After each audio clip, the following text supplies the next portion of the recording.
ایک ایسا مہینہ جو تقدیر بدل سکتا ہے، ایک ایسا وقت جو ہماری زندگی کا رخ موڑ سکتا ہے۔ جی ہاں، یہ رمضان ہے۔ ذرا ایک لمحے کے لیے رک کر سوچیے تو کہ اگر آج کی صرف ایک رات رمضان کی ان بابرکت قیمتی راتوں میں سے کوئی ایک رات آپ کی پوری زندگی کا دھارا ہی بدل دے تو؟ دیکھیے، رمضان کا مطلب صرف صبح سے شام تک بھوکا پیاسا رہنا نہیں ہے، نہیں، یہ تو دلوں کے بدلنے کا، روح کے سنورنے کا مہینہ ہے۔ اور تاریخ اس بات کی گواہ ہے کہ کبھی کبھی بس ایک لمحہ، قرآن کی ایک آیت یا دل سے نکلا ایک سچا ارادہ انسان کی پوری زندگی بدلنے کے لیے کافی ہوتا ہے۔ آئیے آپ کو تاریخ کی ایک ایسی ہی رات میں لے چلتے ہیں، ایک ایسی رات جس نے ایک انسان کی تقدیر ہمیشہ کے لیے بدل دی۔ یہ کہانی ہے فضیل بن عیاض کی، جو اپنے وقت میں ایک مشہور ڈاکو تھے۔ ایک رات وہ کسی غلط نیت سے ایک دیوار پھلانگ رہے تھے۔ ٹھیک اسی لمحے قریب کے ایک گھر سے تلاوت کی آواز آئی اور یہ آیت ان کے کانوں میں گونجی: کیا ایمان والوں کے لیے ابھی وہ وقت نہیں آیا کہ ان کے دل اللہ کے ذکر کے لیے جھک جائیں؟ آپ یقین کریں، یہ الفاظ نہیں تھے، یہ ایک بجلی تھی جو سیدھا ان کے دل پر جا کر گری۔ وہ جہاں تھے وہیں کے وہیں ساکت رہ گئے۔ آنکھوں سے آنسوؤں کا ایک سیلاب تھا جو رکنے کا نام نہیں لے رہا تھا، اور زبان پر بس ایک ہی پکار تھی: اے میرے رب، ہاں، وہ وقت آ گیا، اب میں تیری طرف لوٹتا ہوں۔ اسی ایک رات میں، اسی ایک لمحے میں، ایک ڈاکو نے توبہ کی اور آگے چل کر اللہ کا ایک بہت بڑا ولی بنا۔ اب یہاں سوچنے کی بات یہ ہے کہ اگر قرآن کی صرف ایک آیت ایک انسان کی کایا پلٹ سکتی ہے، تو کیا یہ پورا مہینہ، یہ پورا رمضان ہمیں نہیں بدل سکتا؟ اور تبدیلی کا یہ سفر صرف توبہ تک ہی نہیں رکتا۔ آئیے ذرا مدینہ کی ایک خاموش رات میں چلتے ہیں۔ امیر المومنین حضرت عمر بن خطاب رضی اللہ عنہ کا دور ہے، اور وہ رات کے اندھیرے میں اپنی رعایا کا حال جاننے کے لیے گشت کر رہے ہیں۔ ایک گھر کے قریب سے گزرتے ہوئے انہیں ایک ماں اور بیٹی کی گفتگو سنائی دی۔ ماں کہہ رہی تھی کہ بیٹی، دودھ میں تھوڑا پانی ملا دو۔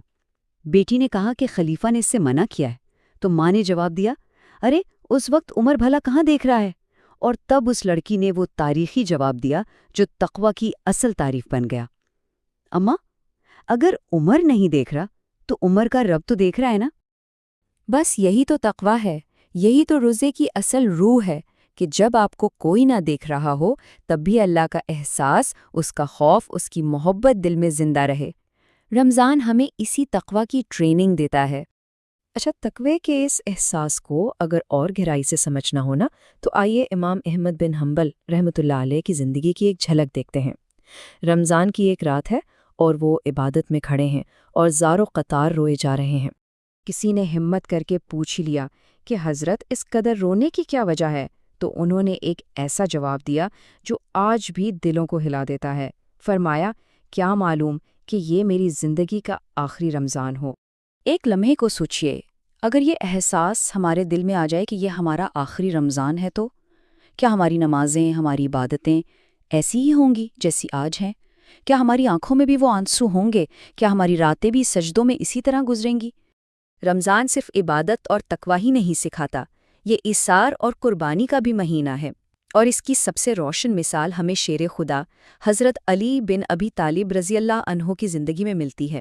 واقعہ کچھ یوں ہے کہ آپ نے مسلسل 3 دن روزے رکھے، اور تینوں دن ٹھیک افطار کے وقت جب روزہ کھولنے لگتے تو دروازے پر کوئی نہ کوئی سائل آ جاتا۔ پہلے دن ایک مسکین آیا، دوسرے دن ایک یتیم، اور تیسرے دن ایک قیدی، اور آپ نے اپنا سارا کھانا جو کچھ بھی تھا ان کو دے دیا، اور خود تینوں دن صرف پانی پی کر روزہ افطار کیا۔ یہ ہے ایثار کی انتہا، اور یہی ہے رمضان کی اصل روح، کہ انسان خود بھوکا رہ لے لیکن دوسروں کو کھلائے۔ تو ہم نے کیا دیکھا؟ ہم نے یہی سیکھا کہ رمضان صرف ہمارے جسم کا امتحان نہیں، بلکہ یہ تو ہمارے دلوں کی اصلاح اور ہماری روح کی تربیت کا مہینہ ہے۔ فضیل بن عیاض کے لیے قرآن کی بس ایک آیت ہی کافی تھی، اس لڑکی کے لیے ایک سچائی کا احساس، امام احمد کے لیے ندامت کا ایک آنسو، اور حضرت علی کے لیے ایثار کا ایک عمل۔ یہی وہ چھوٹے چھوٹے لمحے ہیں جو ہماری تقدیر بدلنے کی طاقت رکھتے ہیں۔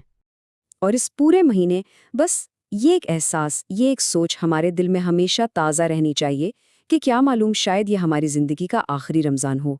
تو آج ہی یہ فیصلہ کرنا ہوگا اس رمضان میں ہم اپنی زندگی میں کون سی ایک تبدیلی لانا چاہتے ہیں۔ ہمارا دل کس ایک تبدیلی کے لیے تیار ہے؟